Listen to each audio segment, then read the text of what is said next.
Para o Piketty, a tendência histórica de crescimento econômico segue o que ele chama de uma curva em sino. Ela começa de maneira muito acelerada no século XVIII e no começo do século XIX, a partir dos avanços da Revolução Industrial, atinge um pico no final do século XIX e no começo do século XX, e a partir daí começa uma trajetória de declínio relativo, desaguando no começo do século XXI no que ele chama de uma trajetória de baixo dinamismo no crescimento econômico. Para analisar essa curva sob forma de sino, Piketty vai observar no primeiro momento o que acontece quando o crescimento econômico experimenta sua fase de ascensão. A alta no crescimento, para ele, produz um duplo efeito. Primeiro, essa expansão em função dos avanços da Revolução Industrial, da intensificação da especialização e da diversificação da própria estrutura social, produzindo novas profissões e novas ocupações, fazem com que se abram possibilidades para que as pessoas possam encontrar melhores inserções no mercado de trabalho, no mercado de consumo e no mercado de crédito, ascendendo socialmente. E isso significaria uma possibilidade de melhor distribuição da renda. Mas, por outro lado, o próprio crescimento econômico pode também significar uma tendência de má distribuição da riqueza, exatamente porque esse avanço da especialização e da diversificação da estrutura produtiva abre também possibilidade para que um contingente de pessoas possa acumular fortuna, organizar heranças e estruturar mecanismos de organização do seu patrimônio de forma diferenciada.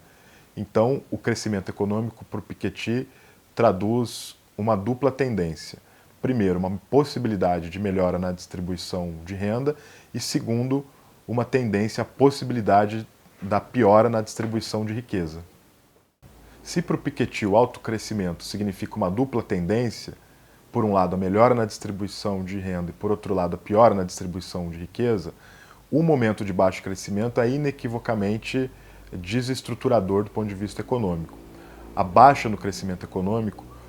produz não só uma distorção na estrutura de riqueza, como também cria mecanismos de piora e de acentuação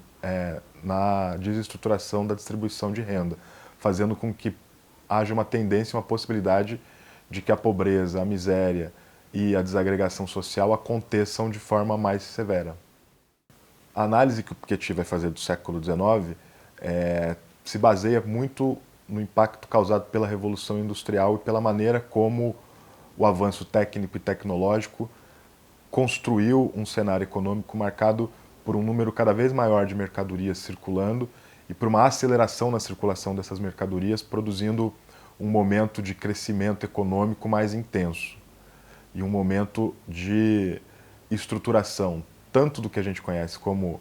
a divisão de classes e a estrutura de renda hoje, quanto organizando os movimentos e os mecanismos clássicos de concentração da fortuna,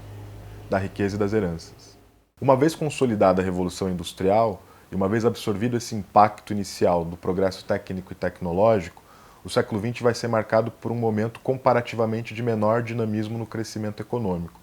Isso, evidentemente, não significa que a produção de riqueza tenha diminuído. Na verdade, isso significa que um conjunto de novos mecanismos vieram à tona, tentando regular e regulamentar esse processo de estruturação do capital. Como o Piketty já aponta no capítulo 1, nesse capítulo 2 ele vai aprofundar a análise que toma como ponto de partida essa ideia de que o século XX pode ser tratado como uma espécie de momento de exceção no desenvolvimento do capitalismo. Sobretudo o intervalo que vai entre o final da Segunda Guerra Mundial, 1945, até meados da década de 70, que é quando se começa a transitar para um novo ciclo baseado menos nos impactos da Revolução Industrial e mais nos impactos de um mundo que começa a se organizar e começa a colocar no seu centro de maneira mais intensa a dinâmica financeira como um elemento fundamental da acumulação de capital. O que chama a atenção na análise do Piketty é o vislumbre de uma tendência de intensificação do baixo dinamismo no crescimento econômico ao longo do século XXI. Depois de recolher os dados estatísticos internacionais sobre o conjunto do avanço dos países, ele percebe que a passagem do século XX para o século XXI, quando comparada à passagem do século XIX para o século XX, é caracterizada por um crescimento econômico muito menos intenso do que o que havia anteriormente. A hipótese aventada pelo autor é a de que essa transição de uma acumulação de capital baseada menos na estrutura industrial e produtiva e mais na estrutura monetária e financeira cria essa dicotomia entre, de um lado, o crescimento econômico que se desacelera e, outro lado, o avanço da produção de riqueza que se aprofunda e se intensifica.